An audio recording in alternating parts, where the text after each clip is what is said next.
Magandang tanghali, kumikinang na ulo, Diego Bandido.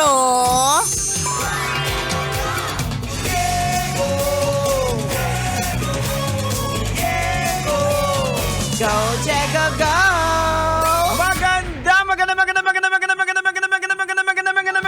Magandang tanghali, kumikinang ina!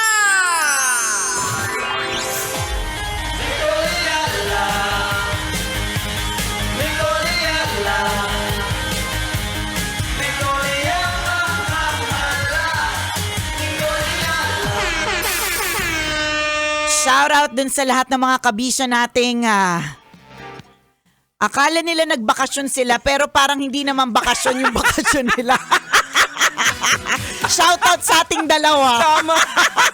Alam mo ba, nakakatawa kasi ito ang una nagbakasyon sa aming dalawa ni Diego, si Diego.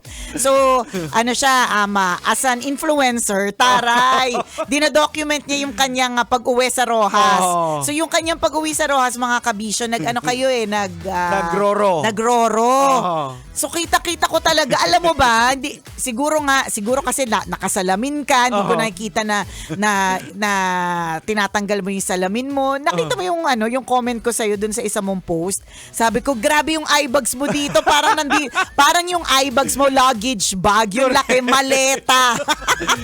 Yung pagod, Ay, papunta sobra. pa lang. Umalis kami ng Cavite alas 11 ng 21 Sabado. Okay, alas 11 ng Umaga. Okay. Nakasakay kami alas 12 ng gabi sa Batangas, Oh my patawid ng Kalapan. Bakit sobrang tagal? Sa sobrang dami ng pila.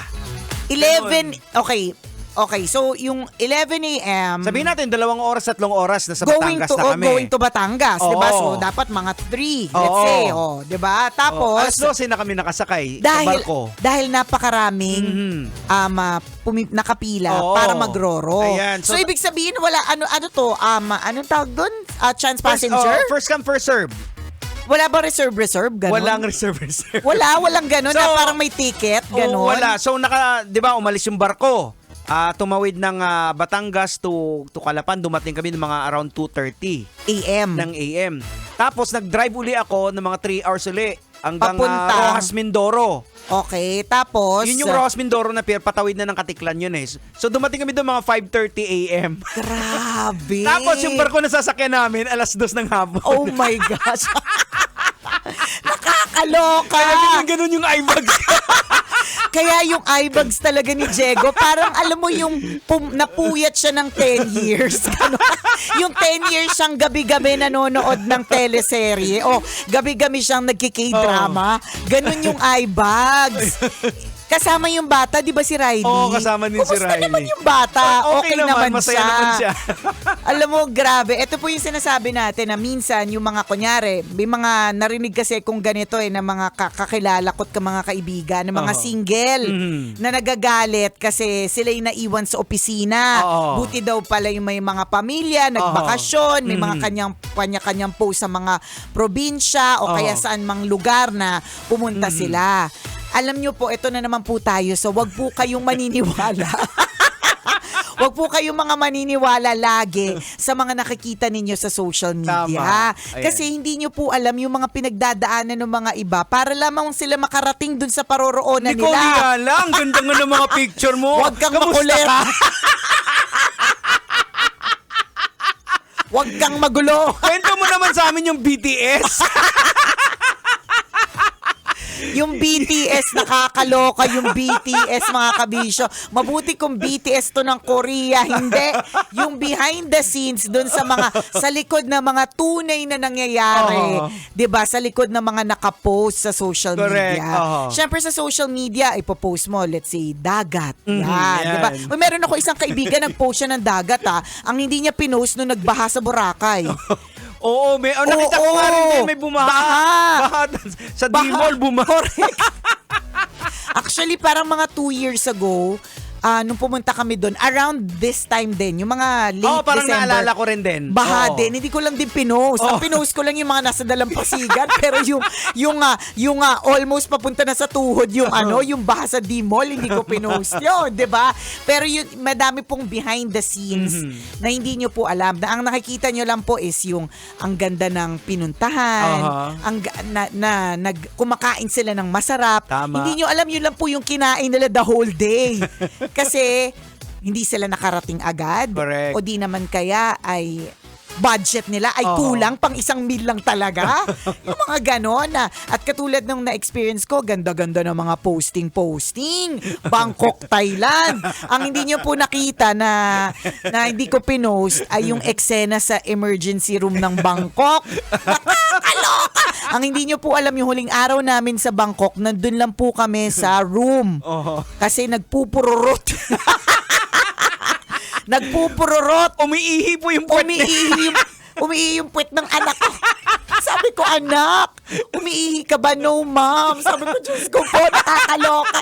Nadidehydrate ka na. Super emergency room. Diba? O, edi syempre, nung nakauwi na ng Pilipinas, bukod sa matindi yung gastos doon, nung nakauwi ng Pilipinas, nahawa na yung mag-ama ko. Ayun na. Ang hindi nyo po alam, 4 na araw. Alam mo ba ngayong araw na ito, January 5, ngayon lang ako nakalabas. Dahil mula December 31 hanggang January 4, mga kabisyo, naglilinis po ako ng suka. Hindi na mahalata sa boses mong lalaki ngayon. Sabi ko nga, siguro kasi ang yabang ko, sabi ko, grabe, ako lang ang hindi tinamaan sa pamilya namin. Sabi ko, akong pinakamatibay sa pamilya namin. Ako ang tagapangalaga. Pagising ko kaninang umaga, sabi ko, Mic check. mic check, mic test, bakit ganito ang boses? At yun yung sinasabi natin, na minsan, naloloka ka kasi yung iba nakapagbakasyon. Minsan po talaga, sa totoo lang ang bakasyon na hindi talaga siya bakasyon. Unless yung, Jegs, mga 3 weeks. Na wala talagang gagawin. Yung hindi nagmamadali na kailangan bumalik ka ng Maynila kasi may trabaho ka talaga o di naman kaya hindi ka kagad makaalis. Yun sa tingin ko yung mga bakasyon, mga 2 weeks ganyan. Pero yung mga 5 days, 6 days, hindi talaga po siya bakasyon, pagod po siya. Sabi ko nga, pinag-usapan namin mag-asawa, sabi ko, mukhang mali ata yung uwi natin. Hindi na dapat tayo umuwi ng ganitong okasyon kasi yung mga tao busy, yung lahat kakausapin mo kasi may pumupunta, yung ikaw na sana gusto yung mag-relax, yung ilata ka kahit anong oras ka gigising, hindi mo magawa Hindi. Kasi hindi mayat maya, may tumatanghod na sa... Correct. Totoo. Sabi nga nung isa ko nakausap, si Kadyot, sabi niya, grabe, lahat pagod Iba-iba yung level ng pagod. O kaya grabe yung viral nung di ba? Yung mga road rage. Oo din. Mataas ang emosyon ng mga tao. Matindi. Matindi yung bigaya nun. Sabi ko, grabe, nagkasapakan na. Na parang in a way, magigets mo rin. Kaya nga yun yung parang prior to yung road rage na nakita natin na nag-viral. Diba, yun yung lagi nating paalala. Na gawin po nating extra yung pasensya. Correct. Kasi extra po lahat Extra yung pagod, Yung extra yung stress, extra yung gastos. Kwento nga ni Kadyot kanina sabi niya sa akin, alam mo ba, lahat ng mga napamasko ko, sabi niya, pinamasko ko din. Natawa ako kasi totoo Lahat ng mga natanggap mo kunyaring bonus, nilabas mo din lahat. Ginastos mo din lahat. Pero ang kagandahan na lang naman din talaga dito is may panggastos kahit papano. At saka higit sa lahat na-enjoy naman po ba? Diba? Sana na-enjoy ang Ako, okasyon. ang ginawa ko, pinagre-real talk ko yung mga pamilya namin doon. Sabi ko, kasi wala talaga kaming baon kasi yung release wala Sabi ko, alam nyo, hindi umabot wala talaga kami, pero alam nyo kung minsan importante yung pagsasama-sama. Ito yung dahilan ko minsan na may mga taga Maynila ayaw nang umuli kasi sa kultura natin. Totoo yan, Santa Claus ka. Kaya, ako hindi ako umuwi for the longest. Kaya nireal talk ko talaga sila. Wala kayong maasahan sa amin. Di, pero totoo, kasi may ganun ka, maganda yun, ni-real talk mo na sila. Kasi yan yung katotohanan na bakit hindi umuwi? Bakit ayaw na lang? Kasi kapag at hindi lang ito yung from Manila to probinsya, minsan from ibang bansa to Pilipinas. Totoo. Bakit hindi na lang uuwi ng Pasko kahit gustong-gusto makasama ng Noche Buena o Medianoche yung pamilya? Bakit? Kasi ultimo kapitbahay tatanghod. Diba? Ayun. Diba may nag-viral din recently na parang ninang na grabe siya maghingi doon sa kanyang para sa kanyang inaanak. Grabe, as in sunod-sunod yung message niya. Anong oras po kayo magbibigay? Sana po yung GCash? Bakit hindi pa po nasisend? Bukas na lang po ba? Nakakaloka na parang isa na siyang malaking obligasyon. Eh, hindi ganon. Yun yung sinabi ko sa kanila. Kinakailangan natin may educate yung sarili natin. Yes. Na yung gusto lang din naman ng halimbawa kamag-anak na makita yung mga kamag-anak, yung pinanggalingan, kahit sabihin natin wala na talaga silang babalikan. Oo. Kung minsan yung balikan mo kung saan ka lumaki, yung mga area na yun. Correct. Pero natatakot ka na kasi alam mo yung mga kamag-anak mo yung hihingan ka. So dapat hindi dapat ganun. Lalo pa, halimbawa, si Diego Bandido. Naririnig yan araw-araw dito sa Love Radio Rojas. Di ba? Siguro pang malakasan na yung Diego Bandido. Kaya talaga, hindi talaga kami nagparamdam. Yung biglang nila kaming susulpot. Kasi kung minsan, pag hahandaan ka. Ayan. Diba? Siyempre mahihiya ka naman walang sukle. Yung paghahanda sa'yo. Diba? Kaya ninja moves lang. Pero totoo, nakakapagod siya emotionally, financially, physically, mentally, lahat na nanli. Nakakapagod talaga siya. Tapos sa pag-usapan to, mag-reunion kayo tayong pamilya. Sino mag-sponsor? Sabi ko, wag nang sponsor. Pwede ba mag-potluck tayo? Correct. Kung ano lang ang kayang dalhin. Tama. Ay, oo nga, Diba? Kaya kung minsan kinakailangan mo talaga i-real talk yung mga tao. Totoo yan. Yung pagdating sa mga inaanak din, yung mga ganyan. Ako, dito na naman ako naniniwala sa hindi malas ang tumanggi. Sa pag humihingi ka na, pag naghahanap ka ng ninong at ninang, hindi malas kasi kultura na, ito na naman yung kultura. 'Di ba kultura natin, ako malas kapag ka tumanggi. Mamalasin daw ako ng ilang taon kapag ka tumanggi. 'Di ba? So hindi ka tatanggi.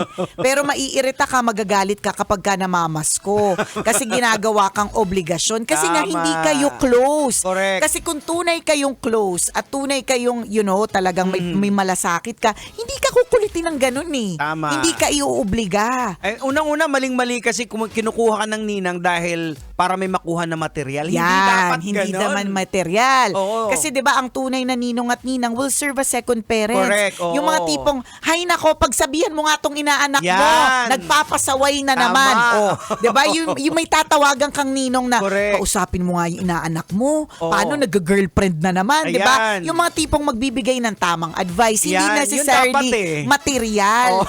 Lagi tayo dun sa material eh. Kaya maraming kumukuha ng mga ninong, yung mga politiko. Ayan, kasi alam nila baka maganda correct, yung bigayan. Totoo, yung mga businessmen, yung mga ganon. Kasi nga, matindi magbigay. Ang hindi nyo po alam, maaaring magbigay sila one time.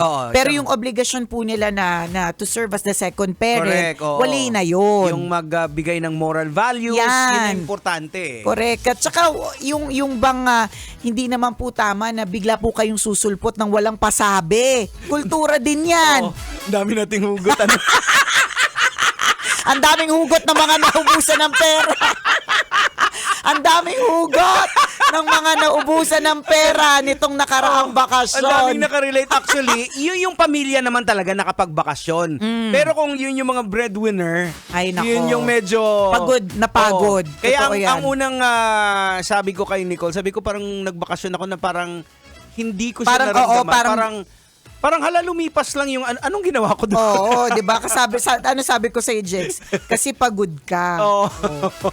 Kasi napagod ka at yung pagod, iba-ibang level ng pagod eh. Pagod sa pag-entertain, pagod sa basta lahat ng klase ng pagod. Syempre pagbalik niyo sa bahay, maglilinis ka rin din. Ay, dahil totoo yan. iniwan mo yung mga alikabok, correct, mga tinakbuhan ng mga dagad. Totoo.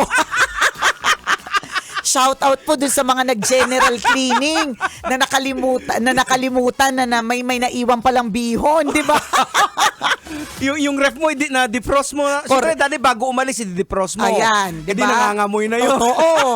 Diba? At maraming gano'n na kaya Oo. pagdating ng Lunes, kaya start ng taon, parang pagod na pagod ka. Oo. Hindi makapag-function na maigi. Yan yung papasok yung holiday blues na tinatawag. Totoo yan. Kaya kung halimbawa, lessons naman na natututunan natin dito eh.